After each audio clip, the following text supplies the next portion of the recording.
जय हिंद दोस्तों। I hope आप सभी मस्त व्यस्त स्वस्थ होंगे और आपका एक बार फिर से मेरे YouTube channel oxygen classes maths with Priyanshu पर बहुत बहुत स्वागत है। आई होप आपने पिछली वीडियोस देख ली होंगी। ठीक, अब इसमें आज हम थोड़ी सी कंपटीशन में कि मैथ्स से सिलेबस से हटके थोड़ा सा जो बच्चों का कुछ कन्फ्यूज़न है उस कन्फ्यूज़न पर बात करते हैं। ठीक, यूपीपीआईटी की वैकेंसी आती है आपकी, तो उसमें लोगों को या फिर आप कहते हो शिक्षक भर्ती,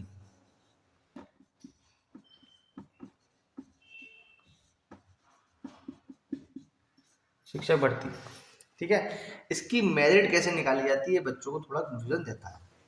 ठीक है, तो बात करते हैं हम कि आपके 10th 12th graduation BEd BTC, ठीक है,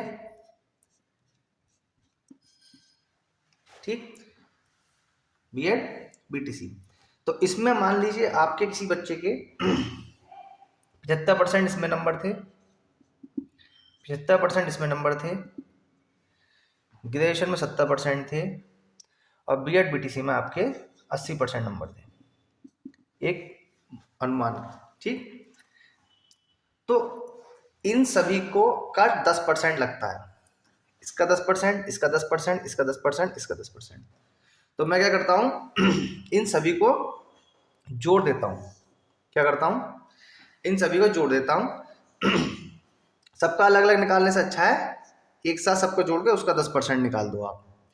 ठीक, तो इसके 150, 75 75 150 और 70 220 और ये 80 300, यानी कि 300 का आपको 10% निकालना है।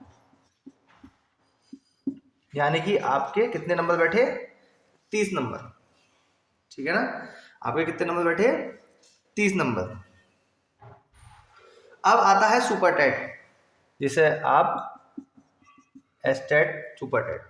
इसमें किसी बच्चे के नंबर आते हैं आपके 120 नंबर। कितने नंबर आते हैं, 120।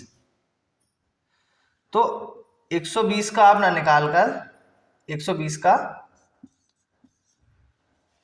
जितने परसेंट बैठेंगे उसका 60% निकाल दो। मतलब 150 का 120 कितना हो गया आपका 80%। ठीक, 80% का आप कितना निकालोगे, 60% निकालोगे। ठीक, तो हम क्या करते हैं उसका 60% ना निकालकर, परसेंट का परसेंट ना निकालकर हम लोग सीधे इसका 40% निकाल दो। क्या निकाल दो, 40%। तो ये कितने नंबर हो गए, 48। तो इन दोनों को आपको ऐड करना पड़ेगा, 30 प्लस 48, यानी कि जो आपकी मेरिट बैठ रही है वो 78 बैठ रही है। कितनी बैठ रही है, 78, 78। ठीक, तो क्या करते हैं हम, शिक्षक भर्ती जब आपकी आएगी तो उसमें जो आपका आपकी मेरिट चेक करनी है। अभी तक तो आपके पास ये है, ठीक है, अभी तक आपके पास इतनी परसेंटेज है, सुपर टेट आपका नहीं हुआ है। तो जब सुपर टेट जो होगा तो उसमें जितने भी आपके नंबर आएंगे उन नंबर्स का आप क्या निकाल दोगे, 40% निकाल दोगे।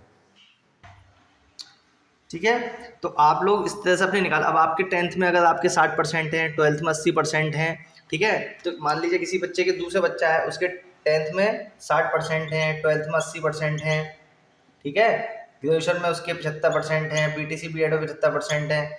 तो आप लोग क्या करोगे, इन सबको जोड़ दोगे, जो जोड़ के आएगा उसका 10% निकाल दोगे।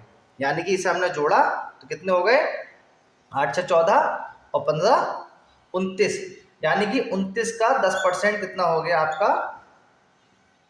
कितना हो गया 10%, 290 है ना। 290 का कितना हो गया, 29 का मतलब 290। ये कितना जोड़ के कितना है आपका 290, 290 का 10% कितना हुआ 29 नंबर। और उस बच्चे के सुपर टेट में जो नंबर आए वो 110 नंबर आए, यानी कि उसका 10%, उसका 40% आप निकाल दो, यानी कि उसके कितने हो गए 44। 44 और 29 कितने हो गए 73। तो उसकी मेरिट बैठ रही है 73, उसकी मेरिट बैठ रही है 73। इसी तरीके से आप अपनी भी निकाल सकते हैं कि 10th के 12th की जितनी ग्रेजुएशन बीएड बीटीसी में जो आपकी परसेंटेज है उसको जोड़ दो, जो आएगा उसका 10% निकाल दोगे। और सुपर टेट में जितने मार्क्स आ रहे हैं, ठीक है, सुपर टेट में जितने मार्क्स आ रहे हैं उसका 40% आप निकाल दोगे। तो आप देखिए कि इसमें इतना वेटेज आपका है उतना अकेले सुपर टेट का है। तो आपको डीमोटिवेट नहीं होना है, ये नहीं सोचना है कि मेरे हाई स्कूल में 50% 50% 50% है और इसमें मेरे 70% है तो मैं मेरिट में नहीं आऊँगा। मेन आपका जो है वह सुपर टेट है, जो इसमें बाजी मार के ले जाएगा उसका सिलेक्शन पक्का है, वो सिलेक्टेड है, उसका नंबर पक्का आना ही आना है। इसलिए आप लोग तैयारी करते रहिए सुपर टेट की। अगली वीडियो में मैं आपको बताऊंगा कि कि बीएड जो टॉपर बच्चा है और जो एवरेज है या बिलो एवरेज है बच्चा, वो इस टॉपर बच्चे को कैसे बीट करेगा। ठीक है, जो टॉपर बच्चा है आपका उसको, जो कमजोर बच्चा है जिसकी परसेंटेज कम है, वो सुपर टेट वगैरह में अपने नंबर गेन करके कैसे इसको पीछे कर पाएगा। तो इसलिए आप बिल्कुल भी डीमोटिवेट ना हो, प्रैक्टिस सेट लगाइए, रिवीजन करिए, तैयारी करते रहिए, ठीक है, और आपका सिलेक्शन 100% होगा। किसी बच्चे का अगर 22 भी है गुणांक तो भी वो सिलेक्शन अपना पाएगा, हुआ है बच्चों का सिलेक्शन, तो और आपका भी होगा। ठीक है ना। आज के लिए इतना ही। नेक्स्ट वीडियो में आपको मैं बताऊंगा कैसे करके बीएड, बीटीसी और शिक्षा मित्र, इनके बारे में मैं बताऊंगा क्या कैसे करके आप एक दूसरे को कंपटीशन दे सकते हैं। ठीक है ना। और टॉपर बच्चे को, कमजोर बच्चा जिसकी परसेंटेज कम रही है, जो डीमोटिवेट है, उसको वो आगे कैसे बढ़ के आएगा। ठीक है ना। आज के लिए इतना ही। जय हिंद।